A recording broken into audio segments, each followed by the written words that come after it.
आप देख रहे हैं GKL हिंदी न्यूज़। खास रिपोर्ट। आज एक कार्यक्रम के दौरान पूर्व मुख्यमंत्री हरीश रावत ने भाजपा की राज्य सरकार को आड़े हाथों लेते हुए कहा कि सरकार की मंशा बजट सत्र को लेकर स्पष्ट नहीं है और वह इसके खिलाफ पार्टी के शीर्ष नेताओं से वार्ता कर निंदा प्रस्ताव और विशेष अधिकार हनन का प्रस्ताव सदन में पेश करने के लिए कहेंगे। उन्होंने कहा कि गैरसैंण सत्र को लेकर किसी भी प्रकार की बहानेबाजी नहीं चलेगी। गैरसैंण में विधानसभा में बजट सत्र न करना विधानसभा का अपमान है, साथ ही जन भावनाओं का भी अपमान है। वहीं पत्रकारों से बातचीत में मुख्यमंत्री ने जो कहा, आइए उससे आपको रूबरू कराते हैं। कहना चाहता राज्यों से ही रजिस्ट्रेशन करवाना चाहिए था और उसके वहीं से मेडिकल लेकर के आओ कहना चाहिए। और उसके बाद 2 स्थानों पर, एक स्थान ऋषिकेश में जहाँ से 4 धाम शुरू होती है और दूसरा खरसाली और सीतापुरी में रैंडम चेकिंग होना चाहिए थी।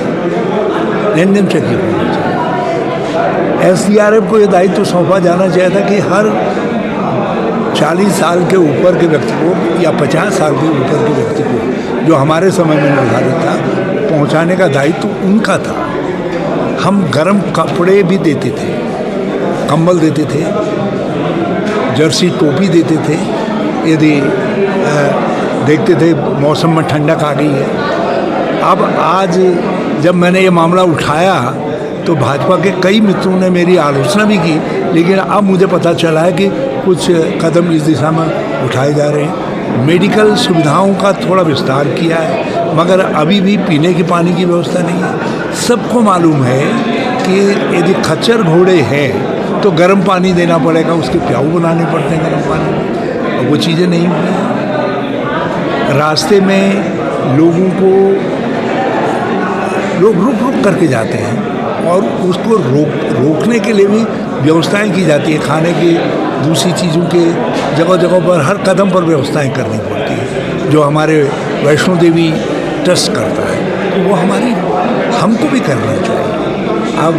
अब बहुत सारे ऐसे कदम हैं जिनको उठाए जाने की ज़रूरत है, जिससे 4 धाम यात्रा जो हमारे पास मानवता की धरोहर है, हम उस धरोहर का ठीक से संचालन कर सकें। आप लोग तो यात्रा मैनेजमेंट में सरकार असफल रही है? मैं ये इतना बड़ा आरोप तो नहीं लगाऊंगा, क्योंकि मैं नहीं चाहता कि कोई ऐसी स्थिति खड़ी हो और या ऐसा इम्प्रेशन जाए कि यात्रा के नाम पर राजनीति हो रही है। मगर कुछ चीज़ें हैं जो करनी आवश्यक है।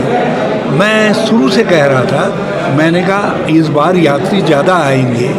आप लोग बीच के हमारे कई तीर्थ स्थल हैं, तुंगनाथ जी हैं, हमारे मधमहेश्वर हैं, हमारे श्री नारायण के रूप में जो है विद्यमान हैं, त्रिजुमी नारायण, ये सब और स्थल हैं।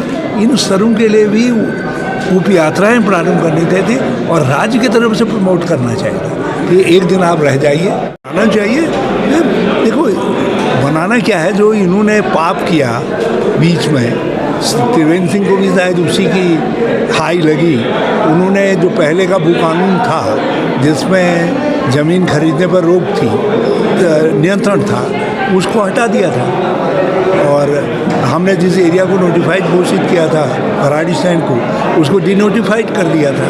तो आप जो है अपने उस कानून को रद्द करिए और नया एक कॉम्प्रिहेंसिव कानून लेकर के आइए जो उत्तराखंड की जनभावना के अनुरूप हो। हमको अपनी संस्कृति बचानी है। हम ये जो हिमालय है, ये जैव विविधता का केंद्र है और हमारे पास जो संस्कृति है, वो संस्कृति हमारे पास दुनिया की, विश्व की धरोहर है, उसकी रक्षा करनी है। और उसके लिए ये थोड़ी है कि अंधाधुंध ज़मीनें बेच दें। जब ज़मीनें बेच देंगे तो संस्कृति कहाँ से बचेगी। तो आप सुन रहे थे पूर्व मुख्यमंत्री हरीश रावत को। आप बने रहें GKL हिंदी न्यूज़ के साथ। धन्यवाद।